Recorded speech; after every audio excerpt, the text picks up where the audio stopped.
Howdy.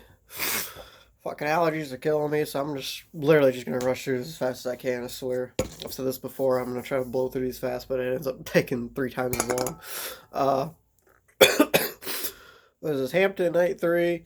I didn't do night two. I was gonna do last week, but then I ended up.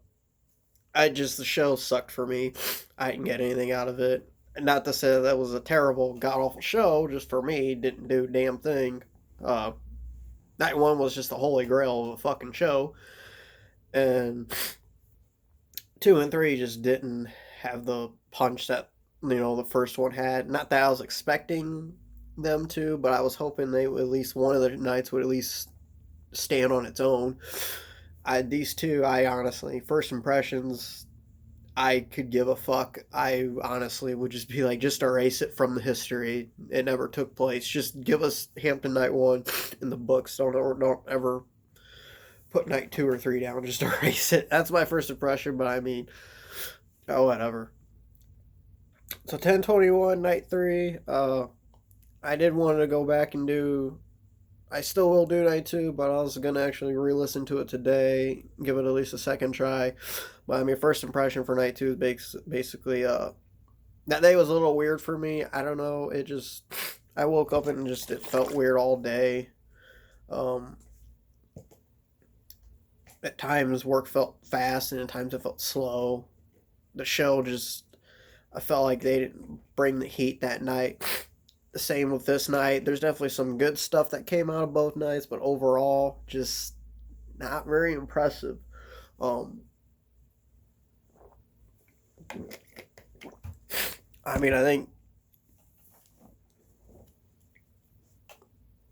the first two shows in New York or wherever it was at, a fall tour, were actually just as good as this, if maybe just barely a little bit better. But either way, Stealing Time opener. Glad to hear it back. Been a goddamn minute since I've heard this one, so glad to hear it back. Short as an opener. Would have liked it to have been a little bit longer. Maybe different spot to put it in, I guess. I don't know. Um,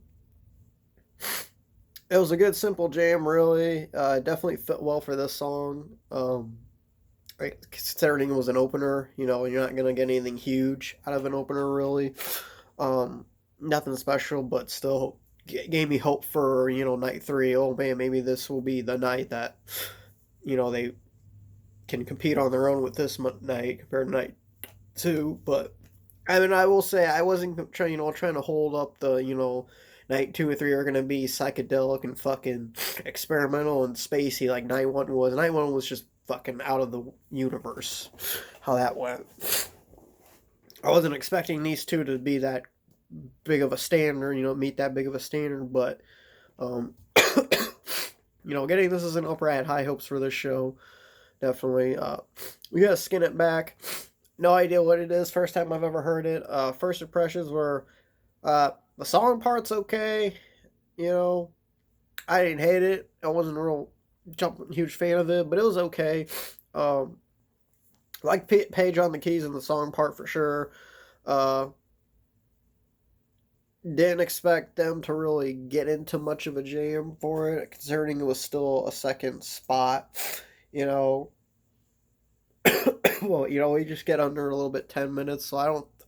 To me, the first impressions is the song is probably not one that you're gonna get like a 12, 14 minute jam out of. Maybe I could be wrong. I don't know. Like I said, this is the first time I've ever seen it or heard it, so I just felt like I don't know, the vibe for the song for me at first impression was that you weren't gonna get much out of it. It actually jammed out a lot more than I felt it would have at first. I think the jam might have even been bigger than Stealing Time, to be honest. You know, good impression for a first time. I definitely would give it another shot to hear it again in another show. I'm sure I will. I don't know. I'd have to go and look up and see how often this one gets played, but for what it is, I'm down to hear it more. Third track of the night, Brian and Robert. I don't give a fuck about Brian and Robert. Too slow of a song for me. I don't even know what it is. I don't know if it's like a love ballad song or if it's a fucking Buddy song, I have no idea. I skip it every time. I don't fucking care. It's just not my thing. I never picked up on it, so eh. Uh, kind of thought it was weird they would do Brian and Robert, consider, Stealing Time and Skinning Back weren't the most biggest jam openers, that they could have gone with. So I kind of thought it was a little odd that they're gonna really slow it down with Brian and Robert. I mean, I don't think it was necessary. Not my band, not my fucking circus, not my monkeys, not my show, not my thing. I don't make the call on it, they do. So, uh, Timber, same with Fault Time. Thank God we got to hear this one. These two go hand in hand for sure. Uh, Good spot to have it in. How close it was with Stealing Time. I like the once got out of the song part into the jam, it was a little bit slow. I kind of liked it. It fit it.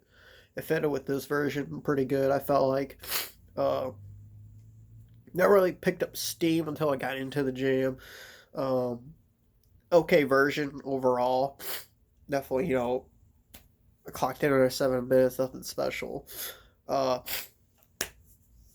then we get a simple. Hold on, are we getting segues? I know we're getting segues here. No, we're not. Well, that's yeah. So the first segue is Timber into Simple. Uh, MVP for Simple. Honorable mention for Time. MVP for Skin It Back as well. Simple gets MVP.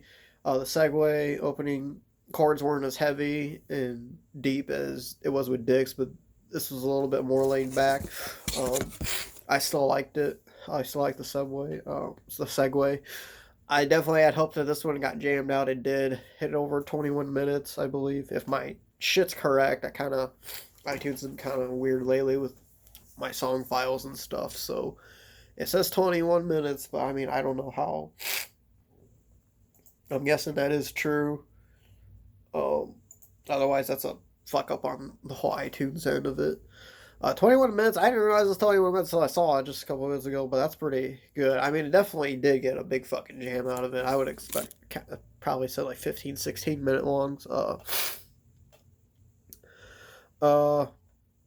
Wanted it to be a little bit hard, of a jam just because of Dick's Dick's night one, but you know, for what it was, it got a little spacey experimental at one point. Um, it kind of teased it for me, like, oh man, I don't think they're gonna play it for very long. I think they're gonna segue into something else here real quick. It didn't, kept going. Some 2001 samples from Page at one point. Good use of the rig on Trey's end. Eventually, tempo started to pick up the pace. Definitely at the slower end of it, reminded me a little bit of the first simple I ever heard, one of my favorite simples from Bill Graham, 2016. Reminded me a little bit of that simple. Uh, a pretty decent peak. Nothing I would thought epic or anything, but it's still pretty decent for what this version was. I definitely like the segue back from the peak into the song. I thought that was pretty clean. Mexican Cousin, first time I've ever heard of it. I don't know.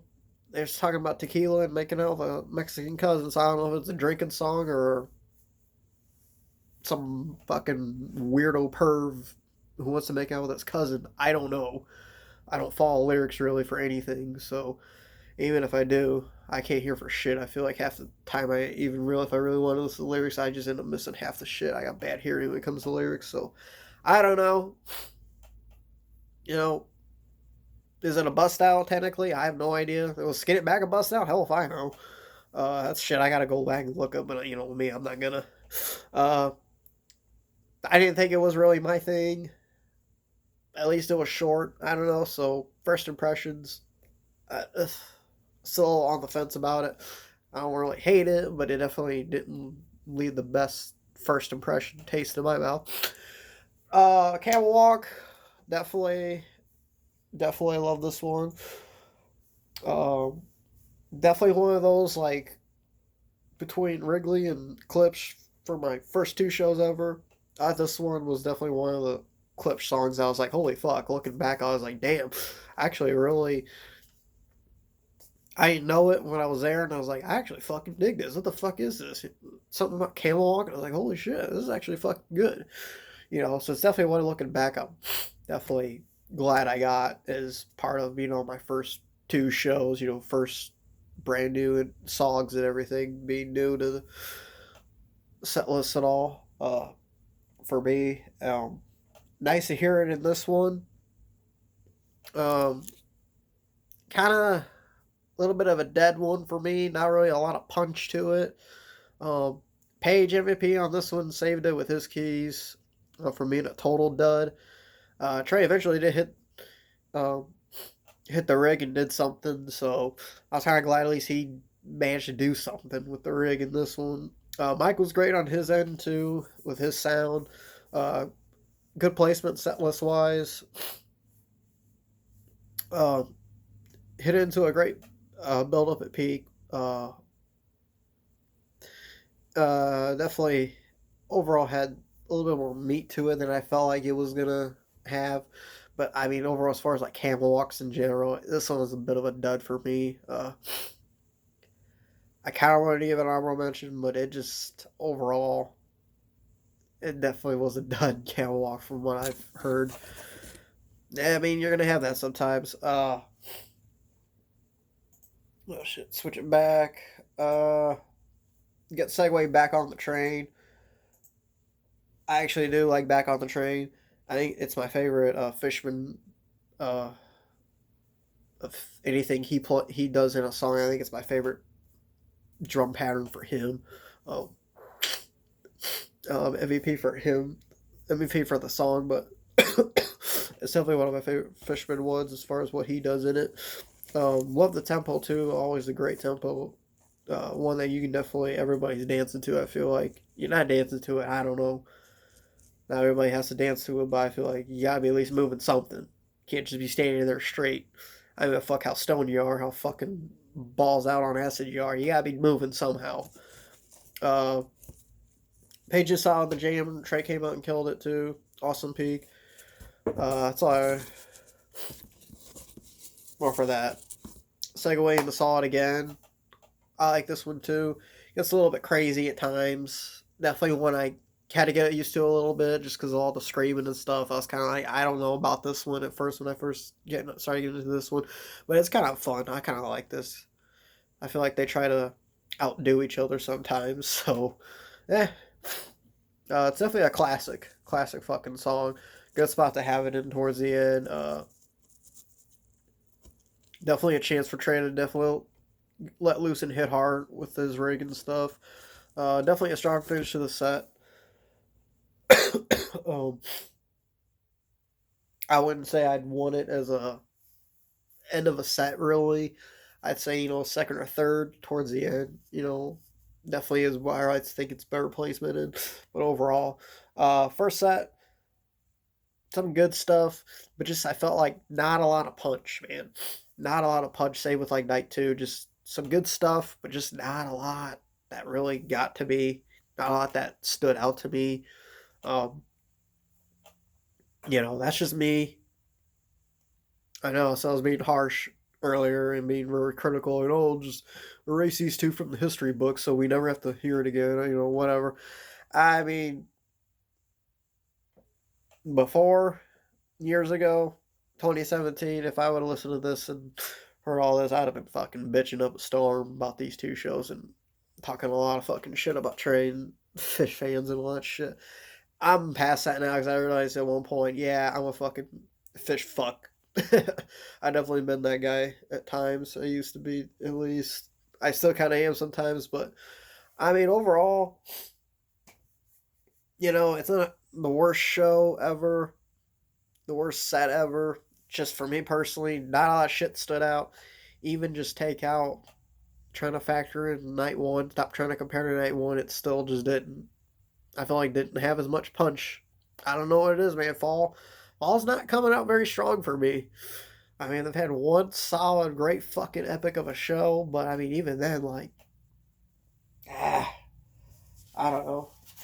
And I I swear there was like a Hampton fucking Soul Planet at some point that I heard, and I don't know, maybe it was the next night in Illinois or whatever.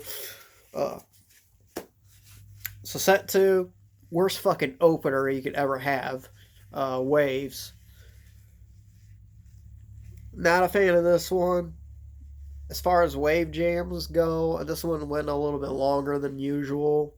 I mean, I'll give it that. They, went a little bit longer, but overall, I fucking hate waves, so still doesn't do shit for me. Um, Rig made an appearance. I was surprised it would last that long of a jam for it to make an appearance, but it did. So hey, at least I had that going for it. Just it still didn't do anything for me. Goes into our Rice come together. I definitely would like to see this one come out a lot more. MVP might be definitely a top five for me. Um, Definitely one of my more favorite of the tab um, songs out there. So I like to see it come in. Uh,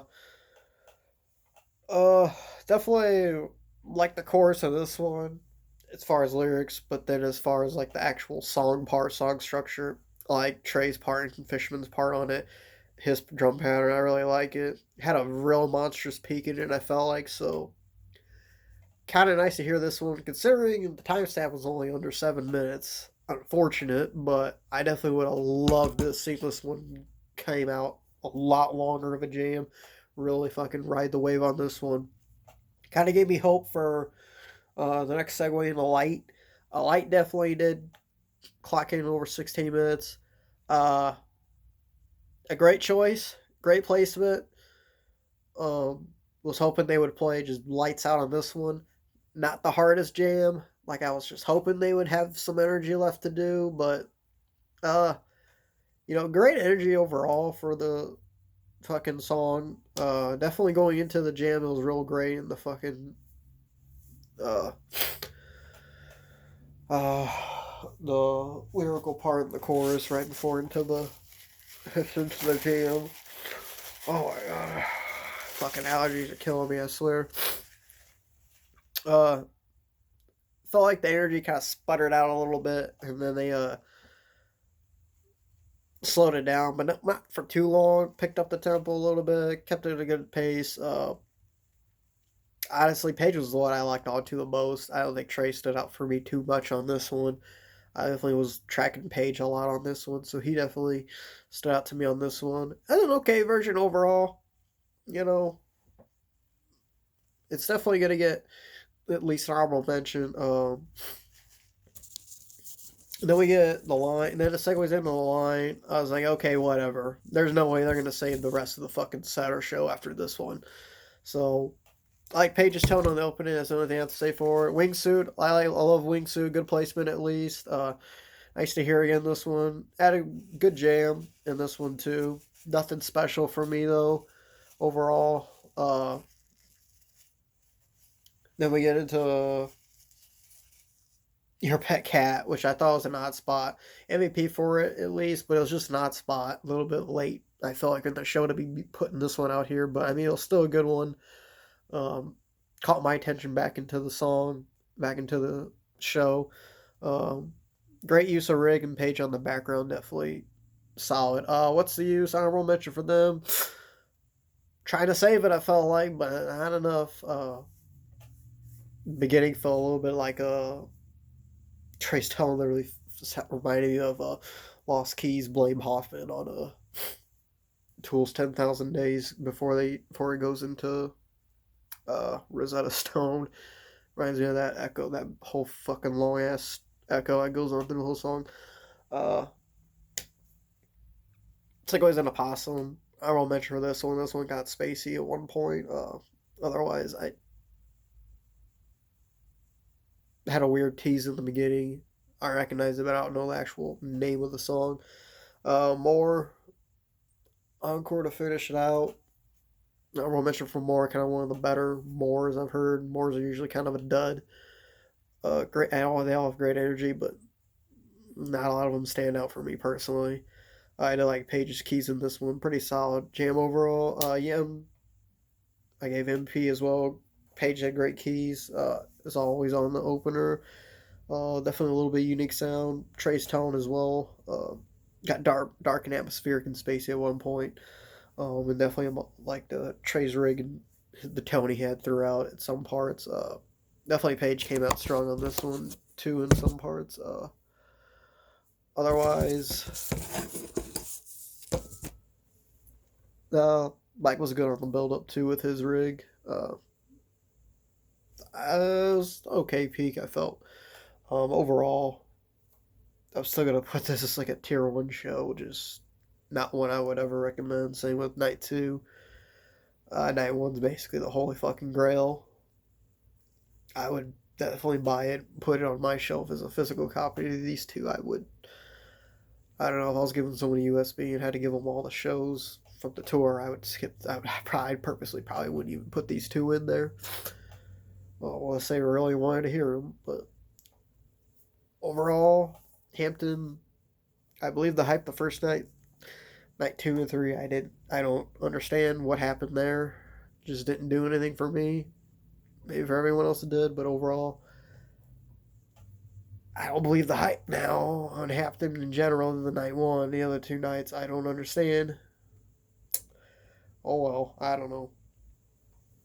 It's shit you hear through the grapevine, but oh well. I'm hoping Illinois something happens in Illinois. I'm ready for Illinois because Hampton a bit of a disappointment than one night. So I'm excited for new venue, new city. Hopefully, you know they're well rested and come out fucking playing lights out both those nights. So 2 thumbs up for night one, Hampton. Night two and three, 2 thumbs down. Uh, Good luck, Chicago, or wherever the hell they play next.